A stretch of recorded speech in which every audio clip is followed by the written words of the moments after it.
नमस्कार, मैं श्रुति स्वागत करती हूँ आप सभी का अपने चैनल पर। आप किसी चार्ट का प्रेडिक्शन करते हैं तो सिर्फ सूर्य को देख के आप बहुत सी चीज़ें जान सकते हैं। आज मैं वही अपनी रिसर्च जो है आपके साथ शेयर करूँगी। देखिए, सूर्य जो है वो आपको जीवनी शक्ति देता है। आपकी सॉल जो है वो कैसे संस्कारों को साथ में लेके आई है वो चीज़ बताता है। जब भी कोई कहीं पे किसी प्राणी का जन्म होता है, उससे पहले क्या होता है, उसकी आत्मा चुनती है ना किसी इस घर को, कि इस घर में जाना है, इन पेरेंट्स को चुनना है। वो सारे पूर्व जन्म के आपके संस्कार होते हैं, लेकिन वो कितने एफ्लिक्शन में है या वो अपने साथ कैसे संस्कारों को लेकर आई है, वो सारी चीज़ें जो है आपके चार्ट में आपका सूर्य बताता है। अगर सूर्य बहुत अच्छा है तो ये क्या होता है कि आपकी हेल्थ बहुत अच्छा रखता है, आपको तेज बहुत देता है, आपका सेल्फ कॉन्फिडेंस बहुत स्ट्रांग बनाता है। लेकिन इसके साथ प्रॉब्लम है कि ये आपका ईगो भी बहुत बढ़ा देता है, यानी ईगो प्रॉब्लम होती है। और पर्सन जो है वो हम्बल नहीं होता, क्योंकि जब सूर्य बहुत ज़्यादा अच्छा हो जाता है तो फिर वो कहीं ना कहीं विनम्रता का अभाव होता है, क्योंकि उसको लगता है ना, मैं राजा हूँ, मैं तो यूनिक हूँ अपने आप में, मुझे किसी की ज़रूरत नहीं है। ये उसका प्रॉब्लम है। तो जब आप सूर्य को समझें तो आपको इसके दोनों ही चीज़ देखनी है, इसकी ब्राइट साइड जो हमें दिखती है, लेकिन इसकी डार्क साइड कि अपने साथ में क्या क्या प्रॉब्लम लेके आता है। अब सूर्य जो है उसको आज हम जैसे सिर्फ केंद्र के भावों में मैं मेनली आपको बताऊंगी कि इसका कौन से भाव में आता है, 1st, 4th, 7th और 10th में, तो उसका क्या रिजल्ट है। और सूर्य के नक्षत्रों पर भी मैं बात करूँगी। कई मेरे पास रिक्वेस्ट आई कि मैं नक्षत्रों के ऊपर जो है अपनी एक सीरीज़ लेकर आऊँ जिसमें सारे नक्षत्रों के बारे में मैं चर्चा करूंगी। तो मैं प्रयास करूंगी, ट्राई करूंगी कि सबके बारे में जो है आपके साथ अपनी रिसर्च शेयर करूँ। आज सूर्य से स्टार्ट करते हैं। सूर्य के 3 नक्षत्र हैं, कृतिका, उत्तराषाढ़ा और उत्तरा फाल्गुनी। इन पर मैं बात करूंगी। उससे पहले मैं आपको सूर्य से आप कितने प्रेडिक्शन निकाल सकते हैं उस पर भी कुछ प्रकाश डाल रही हूँ। देखिए, जहाँ पे भी सूर्य है आपके चार्ट में, ठीक है, उससे जस्ट आगे वाले घर में जो भी प्लैनेट आपको मिलेगा, आपको अपनी लाइफ में वैसी कंपनी के लोग मिलेंगे, प्रोमिनेंट, उस प्लैनेट से रिलेटेड जो क्वालिटीज़ है ना, वो आपकी लाइफ में जो लोग आपसे जुड़ेंगे, जो आपके कांटेक्ट में आएंगे, उनमें आपको देखने को मिलेगी। जैसे लेते हैं हम सूर्य से जस्ट आगे, सूर्य से जो दूसरा घर होगा उसमें अगर कोई बेनिफिक बैठे हैं, ठीक है, तो वो अच्छा है, क्योंकि जो क्लासिकल टेक्स्ट है वो एक योग बताते हैं, उभयचरी योग। उसमें क्या बताते हैं कि सूर्य के दोनों तरफ, उसके आगे और पीछे अगर बेनिफिक बैठे हैं तो ये व्यक्ति को राजा के तुल्य बनाते हैं, वो व्यक्ति राजा के जैसे सुख भोगता है, ठीक है। लेकिन क्या होता है, ये चीज़ भी है कि अगर मैलिफिक भी होंगे सूर्य के दोनों तरफ, तभी भी वो बहुत पावरफुल बनाते हैं पर्सन को, पर वो कैसा राजा होगा, थोड़ा क्रूर हो सकता है नेचर वाइज। जैसे बेनिफिक होंगे तो सौम्य राजा की तरह होगा। जैसे मान लीजिए शुक्र है एक तरफ और एक तरफ बुध है, तो वो राजा की तरह सुख तो भोगेगा, और वो खुद कैसा, उसकी सॉल कैसी होगी, बहुत सौम्य, एक सौम्य राजा जो हम जिसे कहें। और वहीं अगर मान लीजिए उस सूर्य के आगे पीछे शनि और राहु मंगल इस तरह के थोड़े, जिनको हम क्रूर कहते हैं, वो आ गए हैं, तो क्या होगा कि वो राजा तो होगा लेकिन उसमें क्रूरता बहुत ज़्यादा होगी। मैलेफिक प्लैनेट्स का इन्फ्लुएंस जो है क्या होगा, वो क्लासिकल टेक्स्ट ऐसे बताता है। लेकिन उसका जब हम उसको डीकोड करते हैं ना, तो उसका रियल मीनिंग ये निकलता है कि आपको अपनी लाइफ में वैसे लोग मिलेंगे, आपके संपर्क में ज़्यादा आएंगे, या आप चूज़ करेंगे। जैसे होता है कि फ्रेंड सर्कल, आदमी वैसे ही फ्रेंड्स चुनता है ना, जैसा वो खुद होता है, क्योंकि एक जैसे लोगों की दोस्ती अच्छी चलती है, आपको वही लोग पसंद आते हैं, आप उन्हीं के साथ ज़्यादा टाइम स्पेंड करना चाहते हैं जो आपको लगता है कहीं ना कहीं आपके जैसे हैं या आप उनसे प्रभावित होते हैं। तो ये बताएगा सूर्य से दूसरे में कौन सा ग्रह है। जैसे मान लीजिए कि बुध है, तो बुध क्या है, बहुत ज़्यादा टॉकेटिव है, उसके अंदर वो बच्चों वाली सारी क्वालिटी आ जाती है मरकरी में। तो आपको ये जो लाइफ में जो लोग आपको मिलेंगे, जिनसे आपके कांटेक्ट होंगे, उनमें आप देखिए प्रोमिनेंट ये चीज़ होगी कि वो बहुत ज़्यादा टॉकेटिव होंगे, बहुत ज़्यादा बोलने वाले होंगे, या फिर उनका जो लर्निंग स्किल है, उनका जो कम्युनिकेशन स्किल है वो बहुत अच्छा होगा। ये आप देखिए चार्ट्स पे लगा के और फिर देखिए कि क्या आपको मिलता है। या फिर अगर वहाँ पे मान लीजिए जुपिटर है, गुरु है, तो गुरु कहीं ना कहीं अपने साथ विजडम, नॉलेज को लिए हुए आ रहा है, ऐसे लोग होंगे। तो ये चीज़ आपको देखनी है। इसी तरह से सूर्य से जस्ट पीछे वाले घर में, 12th हाउस में जो प्लैनेट गया है ना, उसका असर आपके फेस पे दिख जाएगा। जैसे मान लीजिए शनि है, तो शनि क्या है, अपने आप में डार्कनेस को रिप्रेजेंट करता है और सोरो को रिप्रेजेंट करता है। तो किसी का सूर्य जहाँ पे भी है, जस्ट उससे पीछे वाले घर में अगर शनि है तो आपको उसके चेहरे पे एक तरह का विषाद, थोड़ा सा दुख इस तरह का दिखाई देगा। मतलब डार्क जो है, डार्कनेस को रिप्रेजेंट करता है, वो चीज़ दिख जाएगी फेस पे। वही शुक्र के जस्ट पीछे उसके 12th हाउस में मान लीजिए शुक्र है, तो वो शुक्र क्या है कि कहीं ना कहीं मतलब एक है ना, सुंदरता को भी बताता है। तो हो सकता है कि आपको वो मतलब सौम्यता, वो सुंदरता या वो अट्रैक्शन उसमें देखने को मिले। जो भी प्लैनेट वहाँ पे जाएगा वो लेकर आएगा। गुरु है मान लीजिए सूर्य से पीछे वाले घर में, तो गुरु क्या है कि गुरु में वजन है। गुरु का अर्थ ही होता है बड़ा, वजनदार जो है। तो उसमें आपको फेस पे उसके एक मतलब एक होता है धीर गंभीर, कुछ ऐसा भाव देखने को मिलेगा। तो सूर्य के जस्ट पीछे 12th हाउस में जो प्लैनेट है उसकी झलक आपको नेटिव के फेस पे मिल जाएगी, और उससे आगे में जो प्लैनेट है दूसरे घर में उसकी झलक मिलेगी आपको। वो जैसी कंपनी चूज़ करता है, मतलब अच्छी या बैड, गुड या बैड, जो भी उसको फ्रेंड सर्कल चुनता है, वो जैसे लोगों के कांटेक्ट में आता है, वो सूर्य से आगे वाले घर में कौन सा प्लैनेट है वो बताए।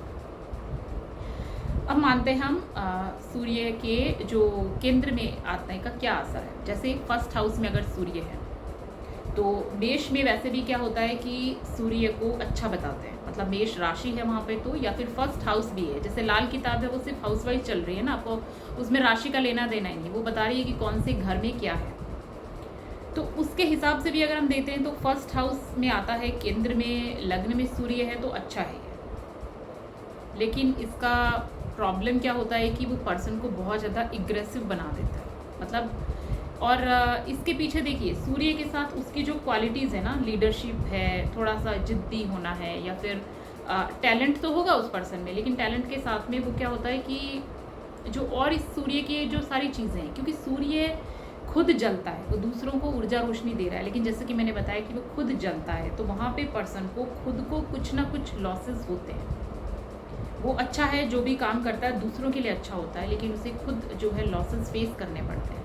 अब जैसे सूर्य के नक्षत्र ही है, मैं इनको साथ में ही ले रही हूँ, तो कृतिका नक्षत्र है, मान लीजिए यहाँ पे सूर्य कृतिका नक्षत्र में ही है, तो प्रोमिनेंट ये है कि पर्सन को कुछ लॉसेस होंगे, उसे कुछ छोड़ना पड़ेगा। बर्थ के बाद चेक कीजिए कि क्या चीज़ है जहाँ पे लॉसेस हुए हैं। अब यही मान लीजिए कि आपका सूर्य जो है, अगर मान लीजिए लग्न में नहीं होता, किसी और हाउस में जाता, सपोज 9th हाउस में सूर्य चला जाता और वहाँ कृतिका नक्षत्र होता, तो पॉसिबल है कि आपके बर्थ के बाद आपके फादर को कोई चीज़ें छोड़नी पड़ी हो, आपके फादर ने कुछ छोड़ा हो। अगर सूर्य बहुत ज़्यादा एफ्लिक्शन में होगा तो कृतिका नक्षत्र अपने साथ कुछ और चीज़ें भी लेकर आता है, जैसे मतलब इलीगल एक्टिविटीज़ से आपको जो है कनेक्ट करता है। तो पॉसिबल है कि फादर किसी इलीगल एक्टिविटी में जुड़ा हो, कोई लीगल अफेयर्स में भी वो हो सकते हैं, मतलब एक चांस है। क्योंकि कोई भी नक्षत्र होगा ना, देखिए वो अपने साथ में पूरा कंप्लीट पैकेज लेके आएगा, अच्छा और बुरा, ठीक है, पूरा कॉम्बो। ऐसा नहीं कि आपको सिर्फ अच्छी चीज़ें मिलेगी।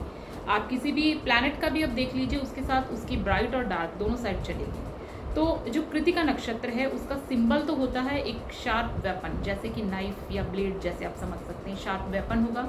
उसके देवता जो है वो अग्निदेव माने जाते हैं, और वो कुछ जलना है, उसमें कुछ छोड़ना है, कुछ सेक्रीफाइस करना है, कुछ लॉस होना है।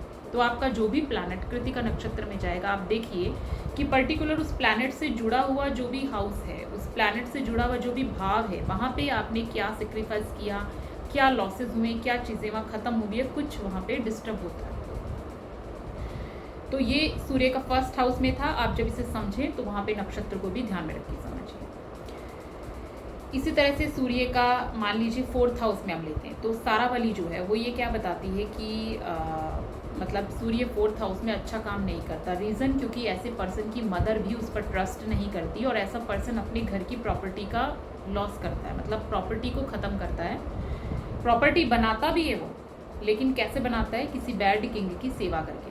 क्योंकि पुराने ज़माने में जो राजा महाराजा थे, तो उनमें अच्छे और बुरे राजा का जो मापदंड होता था, ये होता था कि जो प्रजा की सेवा कर रहा है, जो भलाई कर रहा है वो अच्छा है, जो दूसरों का अहित कर रहा है, दूसरों का कल्याण ना करे, वो खराब है। तो कोई ऐसे राजा की सर्विस करना, आज के टाइम में आप उसे ऐसे समझिए कि 4th हाउस में किसी का सूर्य है, तो वो कहीं ऐसे किसी व्यक्ति की सेवा कर सकता है जो भलाई का काम नहीं कर रहा। सपोज़ आप किसी कंपनी में भी जॉब कर रहे हैं, तो कंपनी का जो बॉस होगा, हो सकता है कि बहुत ज़्यादा बेईमानी से पैसा कमा रहा हो, या मतलब एक होता है ना पब्लिक को धोखा देके चीटिंग करके कुछ काम करना और उसमें आप एम्प्लॉई है वहाँ पे। ये 4th हाउस का जो सन है ये सिचुएशन बनाता है, जैसा कि क्लासिकल टेक्स्ट में बताया गया है। और हम इसे डिकोड करें तो इसका ये भी होता है कि ऐसा पर्सन जो है वो मटेरियल चीज़ों की तरफ ज़्यादा भागता है और खुद अपने ही रिलेटिव से दूर हो जाता है, मतलब अपनी ही फैमिली वालों से दूर होता है किसी और की सर्विस में जाने के लिए, और उसे इमोशनल डिससेटिस्फेक्शन मिलता है जिसको वो पूरा करने की कोशिश करता है मटेरियलिस्टिक अप्रोच के साथ, बट वो हो नहीं पाता और वो खुद डिस्टर्ब रहता है। 7th हाउस में अगर सूर्य आ जाता है तो 7th में, क्योंकि तुला राशि है, तुला राशि में तो सूर्य को नीच का भी मानते हैं, तो ये अच्छा प्लेसमेंट नहीं है सूर्य के लिए, स्थान बल भी उसका नहीं है। और मतलब ये कहते हैं कि ऐसा पर्सन जो है उसका स्वास्थ्य भी अच्छा नहीं रहता है। हालांकि उसमें से प्लस पॉइंट क्या है, अगर तुला राशि में सूर्य जाता है या 7th में, कि वो पर्सन बहुत डिप्लोमेटिक बिहेवियर कर सकता है। आप देखिए कि जिनके भी चार्ट में आपको सूर्य 7 नंबर में जाएगा या 7th हाउस में, वो डिप्लोमेटिक बहुत ज़्यादा होंगे, मतलब बिहेवियर उनका इस तरह से होगा। बट ये किसी सोल के लिए अच्छा प्लेसमेंट नहीं है, क्योंकि सूर्य आपकी इनर क्वालिटीज़ को बताता है। जब भी देखिए आपको सूर्य की महादशा भी आएगी ना, अंतरदशा प्रत्यंतर, आपकी जो आत्मा की जो इनर क्वालिटीज़ है वो उभर के सामने आएगी। सूर्य वो बाहर लेकर आता है, क्योंकि सूर्य उसी का प्रतीक है। इसलिए किसी चार्ट में सूर्य का अच्छा होना, सूर्य का मजबूत होना बहुत ही इम्पॉर्टेंट है। जितना आपका सूर्य अच्छा होगा उतना आप मतलब ये अपने जीवन में जो है मतलब ये समझिए कि ऊर्जा आपको मिलती रहेगी या आपकी चमक उतनी ही रहेगी। सूर्य अगर 10th हाउस में जाता है तो 10th हाउस में सूर्य जो है उसका ये है कि उसे समाज के लिए काम करना होता है, मतलब लोगों के लिए उसे काम करना ही पड़ेगा किसी न किसी तरीके से। और जब क्या होता है आप लोगों के लिए बहुत ज़्यादा काम करते हैं ना, आप समाज को बहुत कुछ देना चाहते हैं, तो कई बार आपकी पर्सनल लाइफ जो है वो डिस्टर्ब होती है, क्योंकि आप अपनी फैमिली की रिस्पॉन्सिबिलिटीज़ को शायद उतना अच्छे से ना निभा पाएँ। ये उसका एक माइनस पॉइंट है, क्योंकि आपकी एनर्जी, आपका टाइम, सब कुछ जो है ज़्यादा समाज के लिए जा रहा है। तो यहाँ पे आपको बैलेंस बिठाना बहुत ज़रूरी है। सूर्य 10th हाउस में प्रोफेशनल करियर के लिए अच्छा है, आपको मतलब एक आपका स्टेटस भी बढ़ाता है, वो सब चीज़ों के लिए अच्छा है, लेकिन आपको वहाँ पे बैलेंस बिठाना बहुत ज़रूरी है, क्योंकि सूर्य जो है कर्म के क्षेत्र में चला गया है। और कर्म जब भी आप करते हैं, कोई भी 10th नंबर में कोई भी प्लैनेट जाता है उसे कर्म वहाँ पे करना ही होता है। लेकिन जब भी आप कर्म करें तो आपको ये चीज़ ध्यान रखनी है कि आप अपने उस कर्म से जो अर्जित कर रहे हैं, कहीं उसके मुकाबले आपको बहुत कुछ खोना तो नहीं पड़ रहा, वो आपको उसमें मतलब बैलेंस बिठाना आना चाहिए। कृतिका नक्षत्र के बारे में मैं आपको अभी थोड़ा बता चुकी हूँ। अब बात करते हैं सूर्य के दूसरे बचे हुए 2 नक्षत्रों पे, उत्तरा फाल्गुनी और उत्तराषाढ़ा। देखिए उत्तरा फाल्गुनी नक्षत्र जो है उसका सिंबल जो है ना, वो जैसे बैड के बैक लेग्स आते हैं, और इसके देवता मानते हैं अरेमा या अर्यमान। ऋग्वेद में इनको पितरों के प्रधान देव के रूप में बताया गया। तो आपका कोई भी प्लैनेट उत्तरा फाल्गुनी नक्षत्र में जाएगा, इट मीन्स उसको पितरों की ब्लेसिंग्स मिली हुई है वहाँ पे, ठीक है, फैमिली का सपोर्ट उसको मिलना है। कोई भी प्लैनेट जा रहा है उत्तरा फाल्गुनी में, वहाँ से आप क्या होता है अपनी फैमिली के सपोर्ट से, फैमिली की मदद से, अपने पूर्वजों के आशीर्वाद से आप जो है अपना प्रॉपर्टी बनाते हैं, वेल्थ बनाते हैं, अपनी पहचान बनाते हैं, कुछ भी अर्जित करते हैं। ये उसका मेन मतलब एक प्रोमिनेंट फीचर आप समझ लीजिए उत्तरा फाल्गुनी का। आप इसे लगा के देखिए चार्ट पे कि आपका कौन सा प्लैनेट इस नक्षत्र में जा रहा है और वो कहाँ पे कैसे रिजल्ट उसे मिल रहे हैं, क्या गेन वो कर रहा है। और उत्तराषाढ़ा जो है एक तरह से फाइनल आपकी विक्ट्री है, आपकी जीत है। तो आपका जो भी प्लैनेट उत्तराषाढ़ा में जाएगा उसमें क्या होगा, ये जीत की इच्छा तो होगी, मतलब क्वालिटीज़ भी होगी जीतने की, लेकिन जैसा कि इसका सिंबल है हाथी का दांत, ठीक है। और पुराने समय में आप देखिए कि हाथी जो था वो एक मतलब राजसी जो है, शाही एक उसका प्रतीक मानते, राजा महाराजाओं के पास कितने हाथी हैं, युद्ध में भी जो है वो मतलब हाथी का यूज़ होता था। तो जो भी प्लैनेट उत्तराषाढ़ा में जाएगा उसके अंदर वो रॉयल चीज़ तो होगी, वो शाही बात तो उसमें होगी, लेकिन उसके साथ में क्या होगा, एक फाइटिंग वाला सीन चलता रहेगा। अब फाइटिंग का मतलब ये नहीं है कि आप सिर्फ तलवार लेकर ही लड़ाई करें, लेकिन उसका ये ज़रूर है कि आप जो है मतलब अनबन होना, बातों की लड़ाई हो जाना, ये एक चीज़ रहेगी। इसका ध्यान रखिए कि वहाँ पे कुछ ना कुछ डिस्टर्बेंस जो है वो जरूर रहेगा, आपस में वार का जैसा सीन रहेगा। ये उत्तराषाढ़ा का है, लेकिन उसके साथ में चूंकि ये नेतृत्व अच्छा करता है, विजयी भाव को भी दिखाता है, तो सूर्य के जो क्वालिटीज़ है वो सूर्य के नक्षत्रों में देखने को मिलेगी। इसे पूरी तरह से समझने के लिए जितने ज़्यादा चार्ट्स पे आप लगाएंगे उतना ही बेटर रिजल्ट जो आपको मिलेगा। उम्मीद करती हूँ उसे जानकर अच्छा लगा होगा। नक्षत्रों पे भी मैं अपनी इसी तरह से जो है चर्चा अलग अलग वीडियोस में आपके साथ शेयर करती रहूँगी। कई रिक्वेस्ट मुझ पे आ चुके हैं सारे नक्षत्रों पर वीडियोस लेके आने का, तो जैसा भी होगा मैं ट्राई करूँगी। अगर आपको मेरे वीडियोस अच्छे लगते हों तो इन्हें लाइक और शेयर करना मत भूलिएगा, और कमेंट सेक्शन में अपने विचार भी मुझे बताइए। आपका फीडबैक जो है मुझे मेरी रिसर्च को जो है और स्पीड देने में हेल्पफुल होगा।